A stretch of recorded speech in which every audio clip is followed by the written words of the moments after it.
Hello, thank you very much for having me tonight. I was going to begin by reading a story called Attaboy. It was winter and I was in New York, killing time before a movie.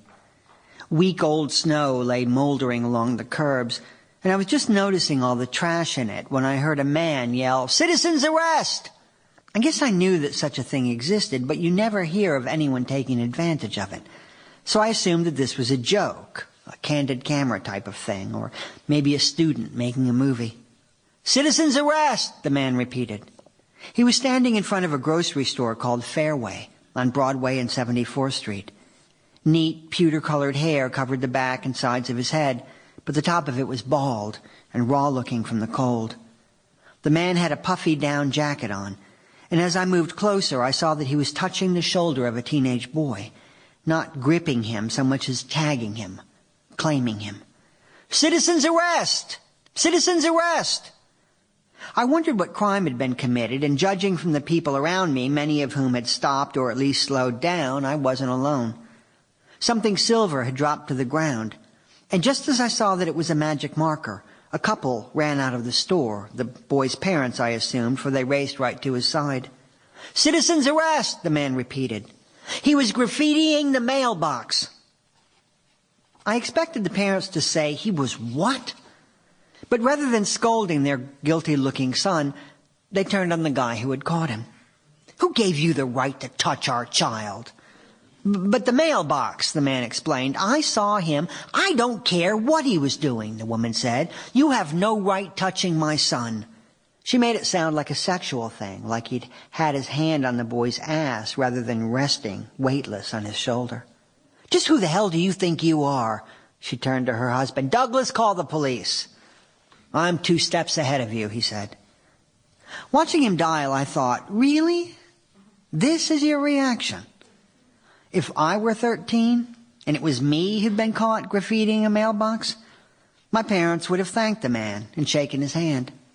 "We'll take it from here," they'd have assured him. Then, in full view of the crowd, they would have beaten me. Not a couple of light stage slaps, but the real thing, with loosened teeth and muffled pleas for mercy. And that would have been just the start of it. Not only would my allowance have been cut off, but if I ever wanted freedom again, I'd have had to pay for it. Every hour outside my room costing me $1, which is like, I don't know, $17 in today's currency. "But how do you expect me to work if I can't go outside?" I'd have wept. "You should have thought about that before you defaced that mailbox," my father would have told me. This while my mother held my arms behind my back, and he hit me with a golf club. In the balls. Never would they have blindly defended me, or even asked for my side of the story, as that would have put me on the same level as the adult. If a strange man accused you of doing something illegal, you did it. Or you might as well have done it. Or you were at least thinking about doing it. There was no negotiating, no parenting the way there is now. All these young mothers chauffeuring their volcanic 3-year-olds to the grocery store. The child's name sounds always vaguely presidential, and he or she tends to act accordingly. "Mommy hears what you're saying about treats," the woman will say, "but right now she needs you to let go of her hair and put the chocolate-covered lifesavers back where you found them." "No!" screams McKinley or Madison. Kennedy or Lincoln or beat-faced baby Reagan. Looking on, I always want to intervene. "Listen," I'd like to say, "I'm not a parent myself, but I think the best solution at this point is to slap that child across the face."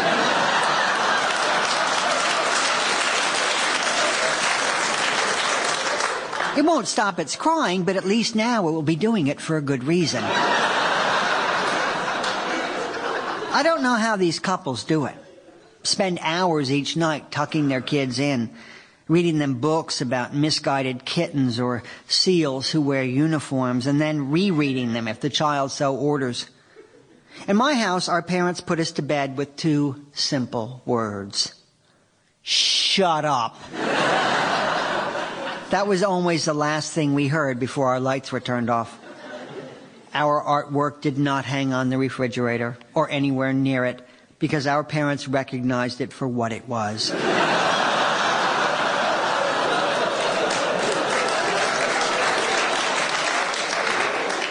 Crap. They did not live in a child's house. We lived in theirs.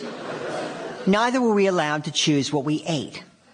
I have a friend whose 7-year-old will only consider something if it's white.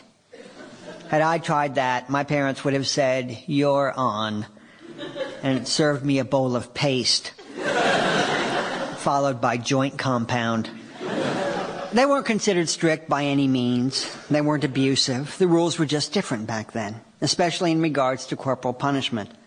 Not only could you hit your own children, but you could also hit other people's. I was in the 5th grade when someone on our street called my mother a bitch. I wasn't doing anything out of the ordinary, she said to my father, just driving Lisa home from her doctor's appointment, and out of nowhere this boy yelled it out. 4 months pregnant with my brother Paul, she lit a cigarette and poured herself some wine from the 50-gallon jug beside the toaster. "What boy?" my father asked.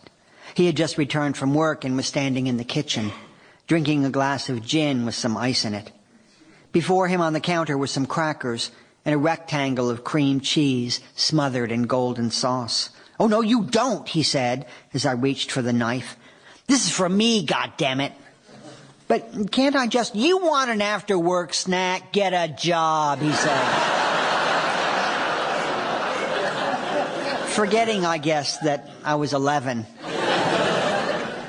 "So who's this kid who called your mother a bitch? Give me his name so I can go talk to him." I said I didn't know, and he looked at me with disappointment, the way you might at anyone who is woefully unconnected. "Well, can't you at least guess?" Beats me. No one on our street had reason to hate my mother. It was likely someone just road testing his new curse word. A little late, too, as our end of the block had discovered it months earlier. "It means female dog," I'd explained to my sisters, "but it also means a woman who's crabby and won't let you be yourself." The day that someone called my mother a bitch was not remarkable. My father returned from work like always. He had his drink and his fancy snack.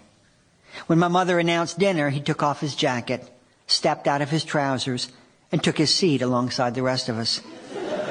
From the tabletop up, he was all business casual. The iron shirt, the loosened tie.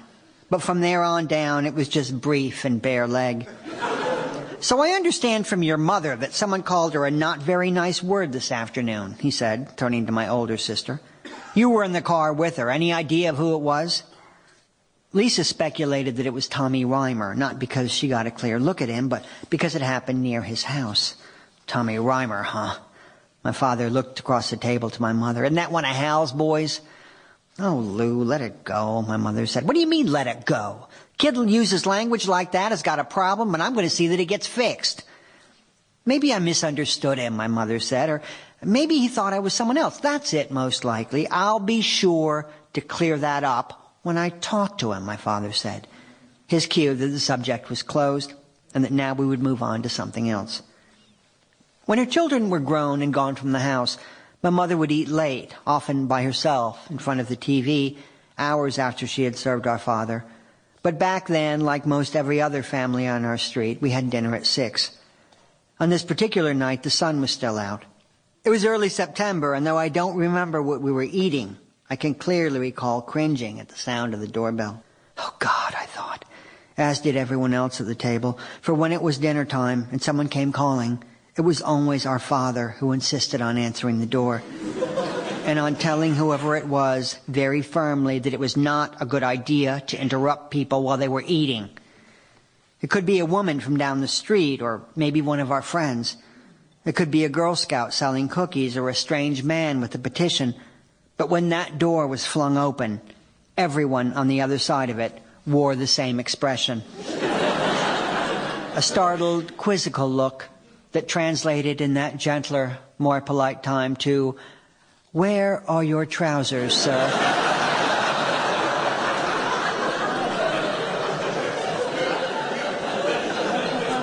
Lisa had left school early that day.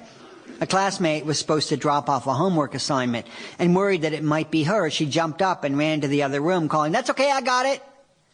My father raised himself and then sat back down. "You tell whoever it is, we're eating our supper, damn it." He scowled at my mother. "Who the hell drops by at this hour?"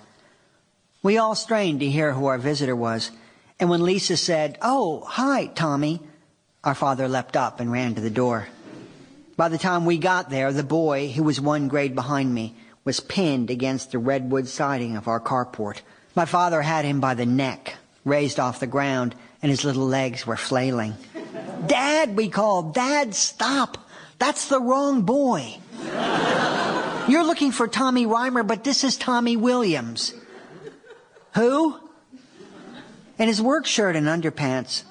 He looked powerful, but also cartoonish, like a bear dressed up for a job interview. "Lou, for God's sake, put that boy down," our mother said. My father lowered Tommy to the ground, where he doubled over and gasped for breath. He was a chubby kid, and his face, which was freckled and normally pale, was now the color of a valentine. "Hey, son," my father said, so sweet suddenly, so transparent. He put his hand on Tommy's shoulder. "You all right? Want some ice cream? How about some ice cream?" "That's okay," Tommy cried. "I think I'll just go home." "Actually, no," my father said, and he guided the boy through our open door. "We'd like you to stay for a while. Come on inside and join us." He turned to me and lowered his voice. "Find some ice cream, damn it." If there'd been anything decent in the house, anything approaching real ice cream, it would have been eaten long ago. I knew this, and so I bypassed the freezer in the kitchen and the secondary freezer in the tool shed and went to the neglected, tundra-like one in the basement. Behind the chickens bought years earlier on sale, and the roasts encased like chestnuts in blood-tinted frost, I found a tub of ice milk, vanilla-flavored and the color of pus. It had been frozen for so long that even me, a child, was made to feel old by the price tag. 35 cents! You can't get naught for that nowadays. That this was my thought while my friend sat red-throated as a bullfinch at our dining room table speaks volumes about that era. Even if Tommy had escaped captivity and run back home, it's not likely his parents would have called the police, much less sued and sent us to the poorhouse. No angry words would be exchanged the next time his father passed mine in the street, and why would there be? Their son hadn't died, just gone without oxygen for a minute. And might that not make him stronger? On opening the ice milk, I saw that it had thawed before its last freezing. Beneath an inch of what looked like snow, the texture was wrong, too slick-looking, and so hard it bent the spoon and came out in slender, translucent chips. It took everything I had to chisel out a bowl full of them, but in time I did. Then I carried it into Tommy and set it before him on the table. It was strange, him faced with dessert while the rest of us were still working on dinner. For a minute he just sat there, staring down and blinking. My father chose to interpret this as an expression of wonder. "That's right," he said. "It's all for you. I'm sure we can even find some more if you want it." Tommy looked at us, 7 sets of eyes watching, and he reached for his spoon. "There you go," my father said. "Atta boy. Eat up."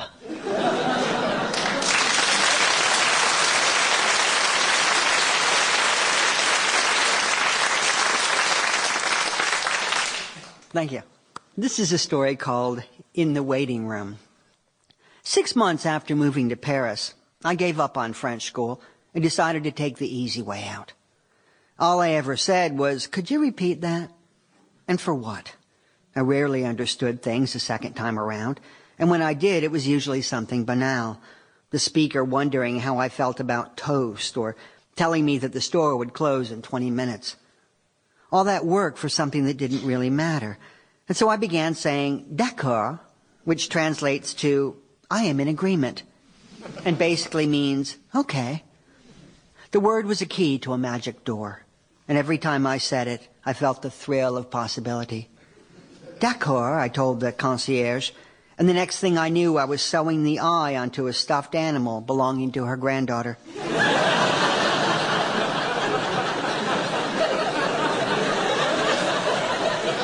D'accord, I said to the dentist, and she sent me to a periodontist, who took some x-rays and called me into his conference room for a little talk. D'accord, I said. And a week later, I returned to his office, where he sliced my gums from top to bottom and scraped great deposits of plaque from the roots of my teeth. If I'd had any idea that this was going to happen, I'd never have said d'accord to my French publisher, who'd scheduled me on the following evening for a television appearance. It was a weekly cultural program and very popular. I followed the pop star Robbie Williams, and as the producer settled me into my chair, I ran my tongue over my stitches. It was like having a mouthful of spiders. Spooky, but it gave me something to talk about on TV. And for that, I was grateful. I said d'accord to a waiter and received a pig's nose, standing erect on a bed of tender greens. I said it to a woman in a department store and walked away drenched in cologne. Every day was an adventure.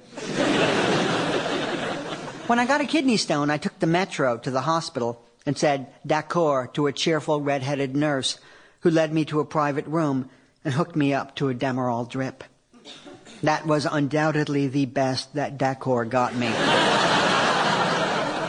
And it was followed by the worst.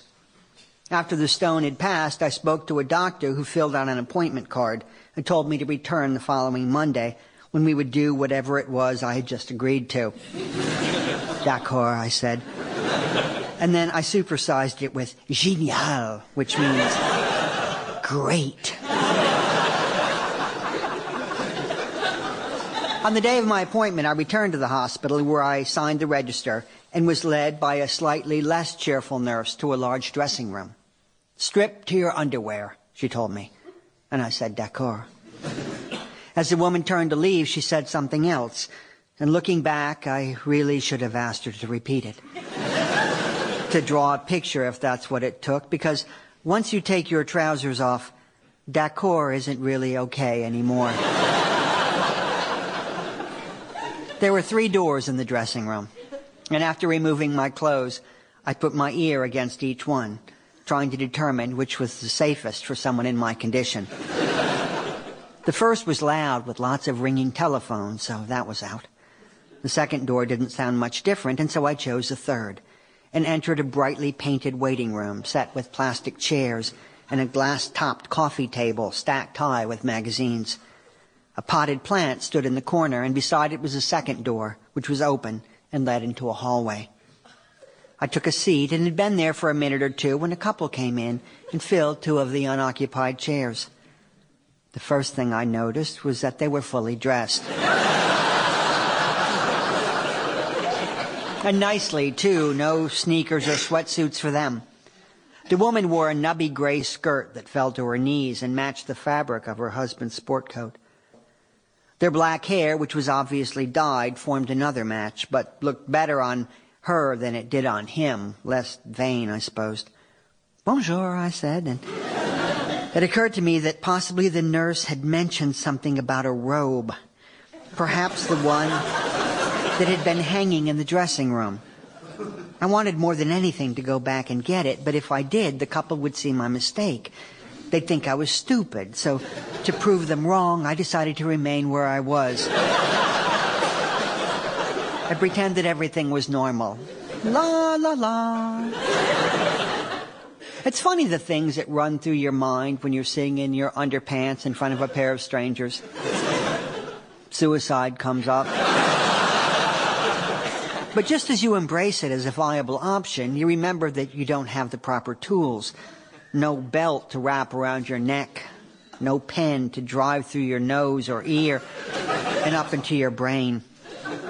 I thought briefly of swallowing my watch, but there's no guarantee I'd choke on it. It's embarrassing, but given the way I normally eat, it would probably go down fairly easily. Strap and all. Clock might be a challenge, but a Timex the size of a 50-cent piece, no problem. The man with the dyed black hair pulled a pair of glasses from his jacket pocket, and as he unfolded them, I recalled a summer evening in my parents' backyard. This was ages ago, a dinner for my sister Gretchen's 10th birthday. My father grilled steaks. My mother set a picnic table with insect-repelling candles, and just as we started to eat, she caught me chewing a hunk of beef the size of a coin purse. Gorging always set her off, but on this occasion, it bothered her more than usual. "I hope you choke to death," she said. I was 12 years old and paused, thinking, did I hear her correctly? "That's right, piggy, suffocate." In that moment, I hoped that I would choke to death. The knot of beef would lodge itself in my throat, and for the rest of her life, my mother would feel haunted and responsible. Every time she passed the steakhouse or browsed the meat counter of a grocery store, she would think of me and reflect upon what she had said. The words hope and death in the same sentence. But of course I hadn't choked. Instead, I had lived and grown to adulthood so that I could sit in this waiting room dressed in nothing but my underpants. La, la, la. It was around this time that two more people entered. The woman looked to be in her mid-50s and accompanied an elderly man who was, if anything, overdressed. A suit, a sweater, a scarf, and an overcoat, which he removed with great difficulty, every button a challenge. "Give it to me," I thought. "Over here." But he was deaf to my telepathy and handed his coat to the woman, who folded it over the back of her chair. Our eyes met for a second, hers widening as they moved from my face to my chest. And then she picked a magazine off the table and handed it to the elderly man, who I now took to be her father. She then selected a magazine of her own, and as she turned the pages, I allowed myself to relax a little. She was just a woman reading a copy of Perry Match, and I was just the person sitting across from her. True, I had no clothes on, but maybe she wouldn't dwell on that. Maybe none of these people would. The old man, the couple with their matching hair. "How was the hospital?" their friends might ask, and they'd answer, "Fine," or, "Oh, you know, the same." "Did you see anything out of the ordinary?" "No, not that I can think of." It sometimes helps to remember that not everyone is like me. Not everyone writes things down in a notebook and then transcribes them into a diary. Fewer still will take that diary, clean it up a bit, and read it out loud in front of an audience. March 14th, Paris. Went with Dad to the hospital, where we sat across from a man in his underpants. They were briefs, not boxers, a little on the gray side, the elastic slack from too many washings. I later said to Father, "Other people have to use those chairs too, you know."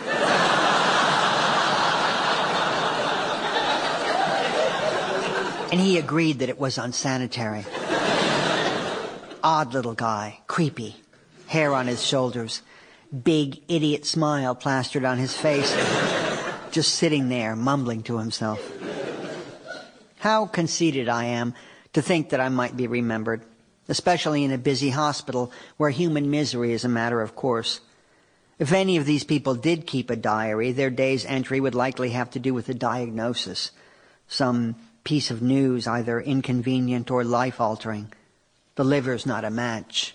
The cancer has spread to the spinal column. Compared with that, a man in his underpants is no more remarkable than a dust-covered plant or the magazine subscription card lying on the floor beside the table. Then, too, good news or bad, these people would eventually leave the hospital and return to the street, where any number of things might wipe me from their memory. Perhaps on their way home, they'll see a dog with a wooden leg, which I saw myself one afternoon. It was a German shepherd, and his prosthesis looked as though it had been fashioned from a billy club. The network of straps holding the thing in place was a real eye-opener, but stranger still was the noise it made against the floor of the subway car, a dull thud that managed to sound both plaintive and forceful at the same time. Then there was the dog's owner, who looked at the homemade leg and then at me with an expression reading, "Not bad, huh?" Or maybe they'll run into something comparatively small, yet no less astonishing. I was walking to the bus stop one morning and came upon a well-dressed woman lying on the sidewalk in front of an office supply store. A small crowd had formed, and just as I joined it, a fire truck pulled up. In America, if someone dropped to the ground, you'd call an ambulance, but in France, it's the firemen who do most of the rescuing.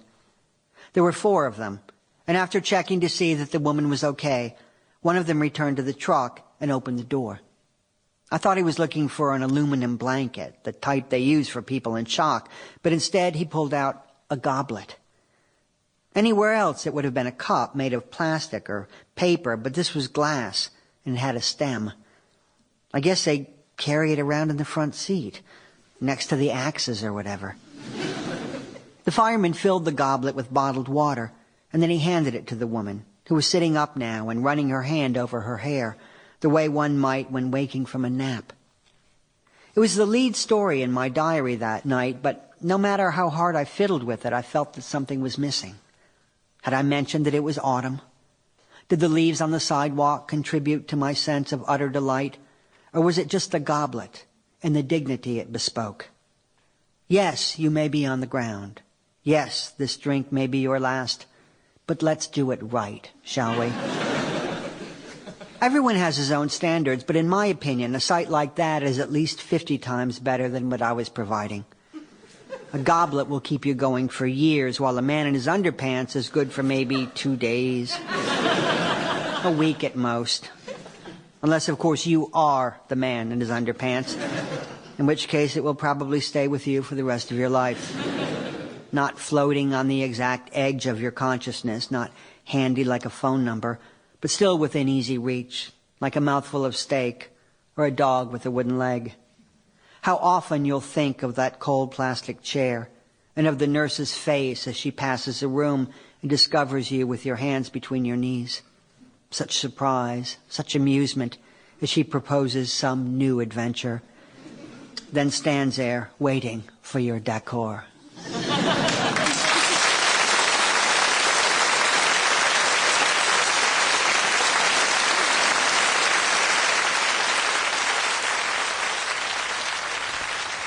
And there's more from Dick.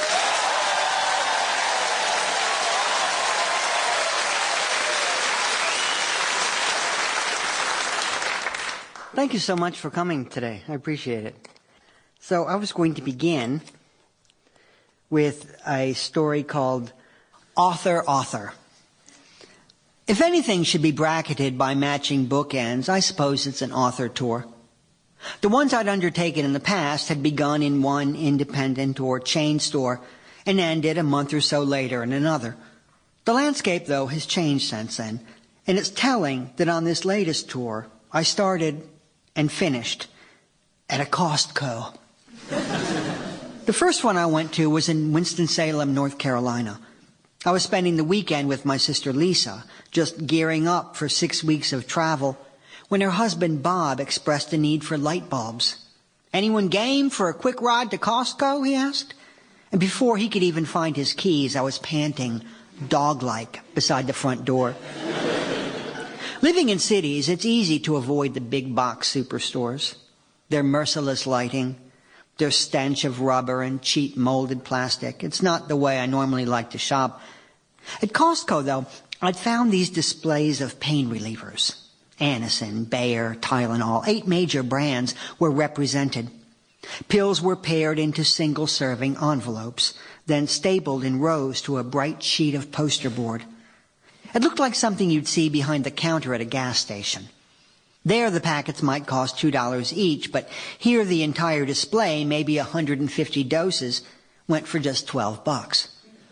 At home I'd buy a bottle of Bufferin or ibuprofen and leave it at that, but when I'm on tour, it's packets I need. Not for myself, but to give as gifts to the people who have come to see me. Say it's someone's birthday or anniversary. I always offer the shampoos and conditioners taken from my hotels, but they provide only so many, and with a good-sized crowd, you're empty-handed before you know it. Adults get something for special occasions, but the bulk of my presents go to teenagers, who qualify by virtue of their very existence. Real fun is right at their fingertips. But instead of taking bong hits in a stolen car or getting pregnant in a neighbor's tool shed, they've come to a bookstore to hear a middle-aged man read out loud. And for that, they deserve a token of my gratitude. The beauty of pain relievers is that they're light and easy to pack. On top of that, they're actually useful. Here you are, I'll say to a 16-year-old, put this in your purse or a glove compartment and think of me the next time you get a hangover. For this latest tour, my gifts were pretty paltry. I'd bought 8 dozen safety pins in Greece, and while they were foreign, they didn't look much different from what you could get in the United States. Ditto the German Band-Aids. So when Bob mentioned Costco, I felt that all my problems had been solved. As with every other big box store in Winston-Salem, it took 15 minutes to drive there, and another 15 minutes to cross the parking lot. If the building seemed large from the outside, inside it was twice as big. The kind of space that has its own weather. The carts, too, were slightly oversized and made me appear even smaller than I actually am.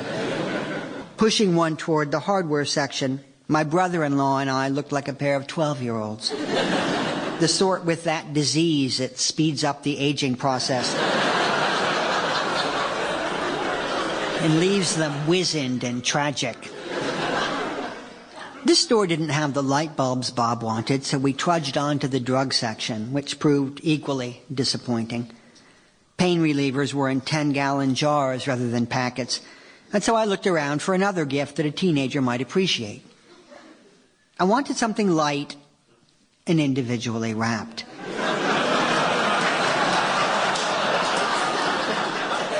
And settled, finally, upon a gross of condoms, which came in a box the size of a cinder block. There was a lot of protection, but not a lot of weight, and I liked that. All right, I said to Bob, I think these should do the trick. Putting them in the cart, I thought nothing of it, but a moment later, walking down the aisle with my 59-year-old brother-in-law, I started feeling patently, almost titanically gay. Maybe I was imagining things, but it seemed as if people were staring at us. People in families, mostly, led by thrifty and disapproving parents who looked at what we were buying and narrowed their eyes in judgment. You homosexuals, their faces seemed to say. Is that all you can ever think about? My brother-in-law is around my height, with thick graying hair, a matching mustache, and squarish, wire-rimmed glasses. I'd never imagined him as gay, much less as my boyfriend, but now I couldn't stop. We've got to get something else in this cart, I told him.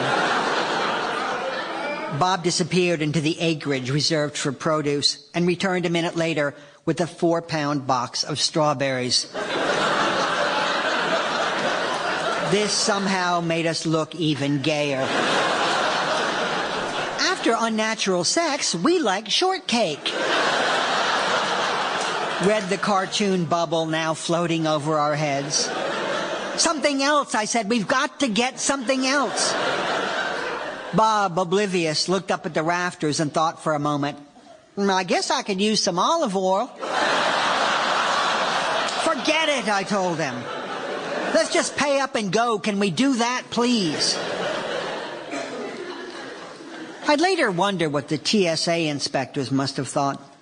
My tour began, and every few days, upon arriving in some new city, I'd find a slip of paper in my suitcase, the kind they throw in after going through all your stuff.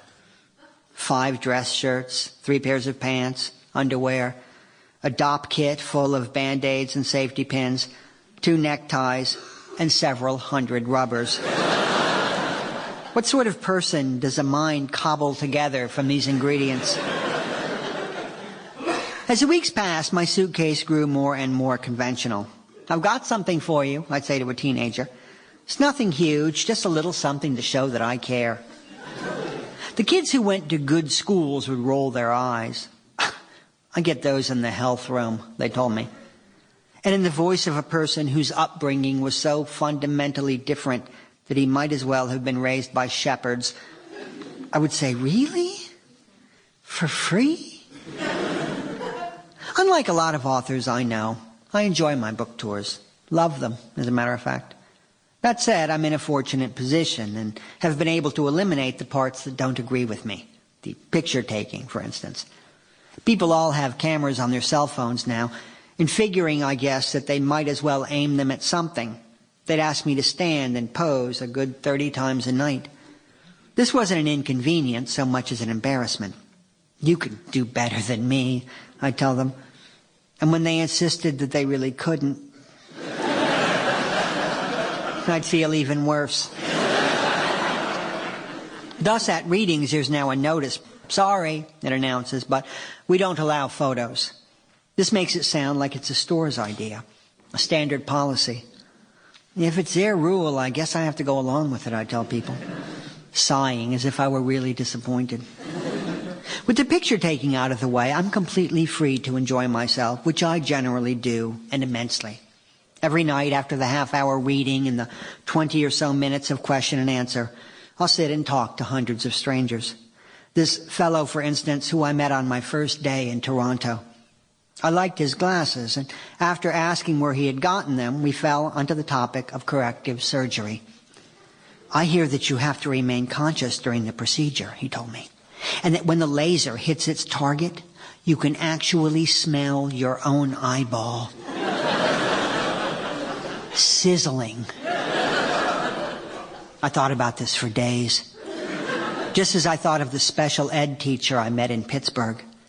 You know, I said, I hear those words and automatically think handicapped or learning disabled, but aren't a lot of your students just assholes?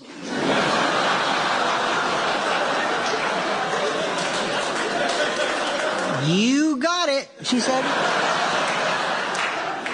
Then she told me about a kid, last day of class, who wrote on the blackboard, Mrs. Johnston is a cockmaster. I was impressed because I'd never heard that term before. She was impressed because the boy had spelled it correctly.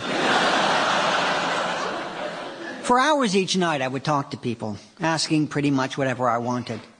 The trick, of course, is to match the right person with the right question. Take this young woman I met in Boston a few years back. I'd been signing for almost 6 hours, and when she finally stepped up to the table, my mind went blank. When did you last touch a monkey? I asked.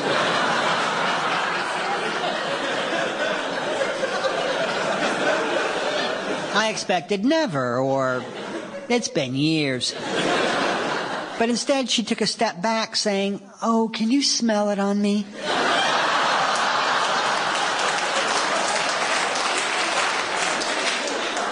The young woman's name was Jennifer, and it turned out that she worked for Helping Hands, an organization that trains monkeys to work as slaves for paralyzed people. At her invitation, I visited the facility outside of Boston and spent a pleasant afternoon having my pockets picked by some of the cleverer students. On my most recent tour, the questions were pretty standard. What was the last reading you attended? Who are you going to use that condom on? If you stepped out of the shower and saw a leprechaun standing at the base of your toilet, would you scream, or would you innately understand that he meant you no harm? Late at night, I'd return to my room, scoop up the shampoos and conditioners replaced as part of the turn-down service, and record everything that I had learned. Not just the stories that people had told me, but all the ephemera. The names of local restaurants and hair salons seen from the car window.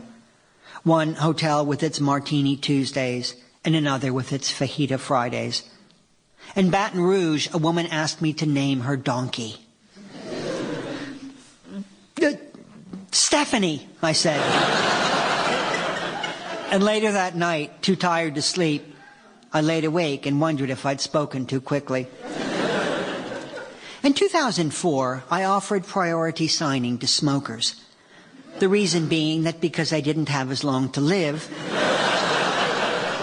their time was more valuable. This year, my special treatment was reserved for men who stood 5'6" and under. That's right, my little friends, I announced. There'll be no waiting in line for you. It seemed unfair to restrict myself to men, and so I included any woman with braces on her teeth. "What about us?" asked the pregnant and the lame. And because it was my show, I told them to wait their goddamn turn. After a month in the United States, I flew to Canada to finish my tour. On my first night in Toronto, I read at a chain store called Indigo. That event ended at midnight, and the following afternoon, after half a dozen radio and print interviews, I was taken to Costco. Not to buy pain relievers and condoms, but to meet my readers, or rather, not meet them. My appearance had been advertised by way of a flyer, and was to last for no more than an hour. Shoppers passed with their enormous carts, most loaded with children, who gaped through the bars at this ridiculous nobody, sitting by himself at a folding table. Making it just that much more pathetic was the sign next to me, the big one reading, "No photos, please."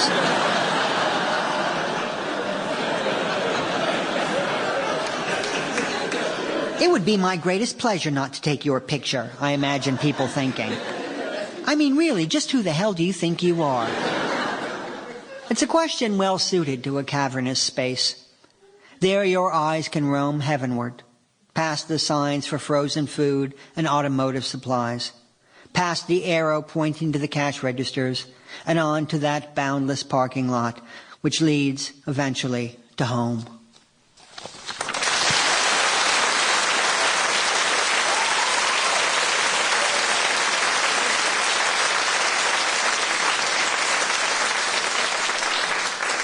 Thank you. And this is from a book called Holidays on Ice. And I remember I was in France one summer, and I had to write stories for this book. And there's an American theater critic, and he just hated everything. And I never read reviews, but I would always read his reviews of my plays because we would just howl with laughter over how mean they were. So I tried to imagine him reviewing children's theater. So...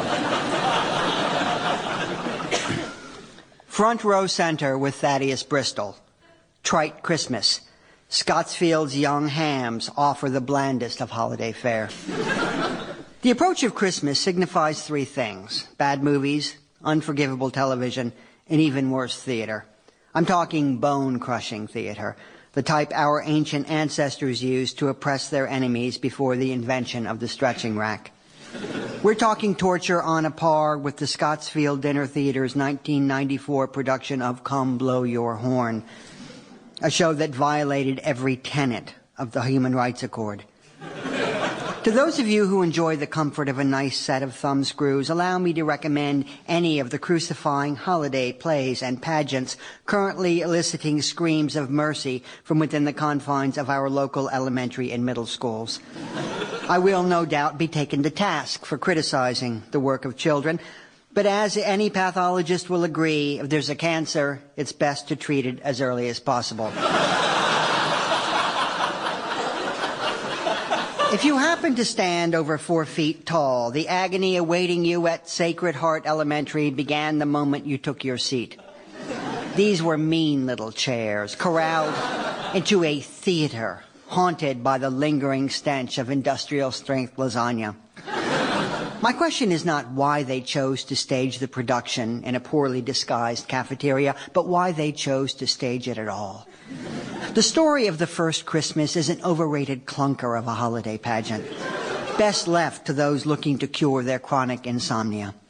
Although the program listed no director, the apathetic staging suggested the limp, partially paralyzed hand of Sister Mary Elizabeth Bronson, who should have been excommunicated after last season's disastrous Thanksgiving program. Here again, the first through third grade actors graced the stage with an enthusiasm most children reserve for a smallpox vaccination. One could hardly blame them for their lack of vitality, as the stingy, uninspired script consists not of springy dialogue, but rather of a deadening series of pronouncements. Mary to Joseph, "I am tired." Joseph to Mary, "We will rest here for the night." There's no fire, no give and take. And the audience soon grows weary of this passionless relationship. In the role of Mary, 6-year-old Shannon Burke just barely manages to pass herself off as a virgin. A cloying, preening stage presence. Her performance seemed based on nothing but an annoying proclivity toward lifting her skirt and, on rare occasions, opening her eyes. As Joseph, second-grade student Douglas Drezair needed to be reminded that although his character did not technically impregnate the Virgin Mother, he should behave as though he were capable of doing so. Thrown into the mix were a handful of inattentive shepherds and a trio of gift-bearing 7-year-olds who could probably give the Three Stooges a run for their money. As for the lighting, Sacred Heart Elementary chose to rely on nothing more than the flash bulbs ignited by the obnoxious stage mothers and fathers who had created those zombies staggering back and forth across a linoleum-floored dining hall. Under certain circumstances, parental pride is understandable, but it has no place in the theater, where it tends to encourage a child to believe in a talent that more often than not simply fails to exist. In order for a pageant to work, it needs to appeal to everyone, regardless of their relationship to the actors on stage. This production found me on the side of the yawning cafeteria workers. Pointing to the oversized crate that served as a manger, one particularly insufficient wise man proclaimed, "A child is bored." Yes, well, so is this adult. Once again, the sadists at the Jane Snow Hernandez Middle School have taken up their burning pokers in an attempt to prod a Christmas carol into some form of submission. I might have overlooked the shoddy production values and dry, leaden pacing, but these are 6th graders we're talking about, and they should have known better. There's really no point in adapting this Dickensian stinker unless you're capable of looking beyond the novel's dime store morality and getting to what little theatrical meat the story has to offer. The point is to eviscerate the gooey center, but here it's served up as the entree, and a foul pudding it is. Most of the blame goes to the director, 11-year-old Becky Michaels, who seems to have picked up her staging secrets from the school's crossing guard. She tends to clump her actors, moving them only in groups of 5 or more. A strong proponent of trendy, racially mixed casting, Michaels gives us a black Tiny Tim, leaving the audience to wonder, what? Is this kid supposed to be adopted? It's a distracting move, wrong-headed and pointless. The role was played by young Lamar Williams, who, if nothing else, managed to sustain a decent limp. The program notes that he recently lost his right foot to diabetes, but was that reason enough to cast him? As Tiny Tim, the boy spends his stage time essentially trawling for sympathy, stealing focus from even the brightly lit exit sign. Bob Cratchit, played here by the aptly named Benjamin Trite, seems to have picked up his Cockney accent from watching a few videotaped episodes of Hee Haw, and Herschel Fleischman's Scrooge was almost as lame as Tiny Tim. The set was not without its charm, but Jody Lennon's abysmal costumes should hopefully mark the end of a short and unremarkable career. I was gagging from the smell of spray-painted sneakers, and if I see one more top hat made from an oatmeal canister, I swear to God I'm going to pull out a gun. The problem with both these shows stems partially from their maddening eagerness to please. With smiles stretched tight as bungee cords, these hopeless amateurs pranced and gambled across our local stages, hiding beyond their youth, and begging, practically demanding, we forgive their egregious mistakes. The English language was chewed into a paste. Missed opportunities came and went, and the sets were changed so slowly you'd think the stagehands were encumbered by full-body casts. While billing themselves as holiday entertainment, none of these productions came close to capturing the true spirit of Christmas. This glaring irony seemed to escape the throngs of ticket holders who ate these undercooked turkeys right down to the bone. Here were audiences that chuckled at every technical snafu and applauded riotously each time a new character wandered out onto the stage. With the close of every curtain, they leapt to their feet in one ovation after another, leaving me wedged into my doll-sized chair and wondering, is it just them or am I missing something?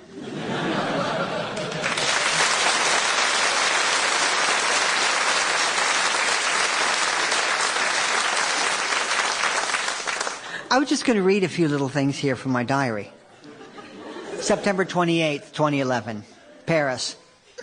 I've been reading about that new app. Is My Son Gay, it's called. And it consists of 20 questions. Many have denounced it as lame, and while I agree that before he was born, did you wish he would be a girl? And are you divorced? Are not particularly telling. There's probably something to, does he like musical comedies? Other questions include, does he like to dress up nicely? Has he ever gotten into or participated in a fight? Does he have a best friend? Does he like diva singers? The questions leave me feeling sad, not for gay teenagers, but for straight ones.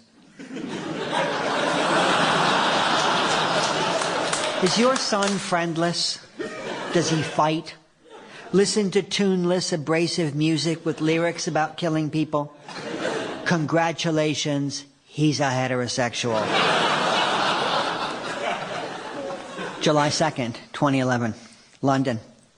In Kansas City yesterday afternoon, a man named Melvin Douglas was arrested for sexually assaulting a woman who had passed out on the sidewalk. When the police caught up with him, he defended himself, saying, "I thought she was dead."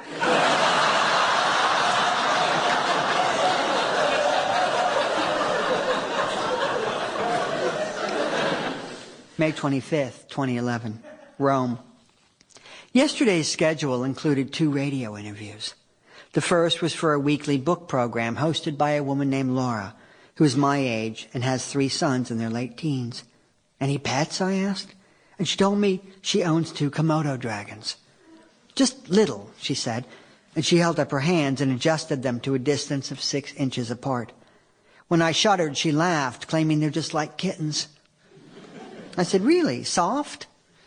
Well, no, she admitted. Playful? She said, not so much. I repeated this to my translator on our way back to the hotel, and she said, Mamma mia. I went, wait a minute, you people actually say that? Why, of course we do, she told me. This made me think of my first trip to Normandy, when I heard Hugh's friend Geneviève say, ooh la la. You've got to be kidding me. Years later in Tokyo, my Japanese teacher said, ah, so. And I reacted the same way. Then our plumber in London said, blimey, and I lost it.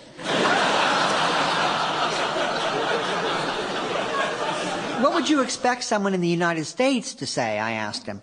And he said, in his best American accent, oh my God. I suppose that's common enough, but it was long ago eclipsed by awesome, which is completely out of control. At a coffee shop in Boulder last year, the guy in front of me complimented the person behind the counter, saying, this latte is awesome. To which the employee responded, awesome.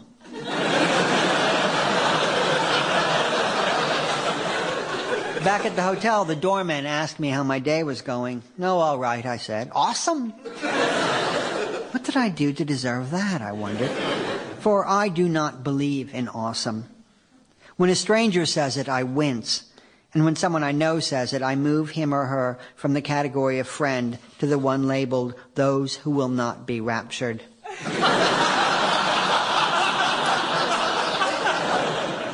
July 15th, 2011, London. On the way to Spitalfields yesterday, I read a copy of Metro, one of the free newspapers handed out at the tube station. Toward the back of it were the television listings, where I noticed the following. BBC 4, 7:55. Rabbi Elizabeth Tikva Sarah, a lesbian feminist, shares her view that Christ may have been gay. That's when you know you're not in America anymore.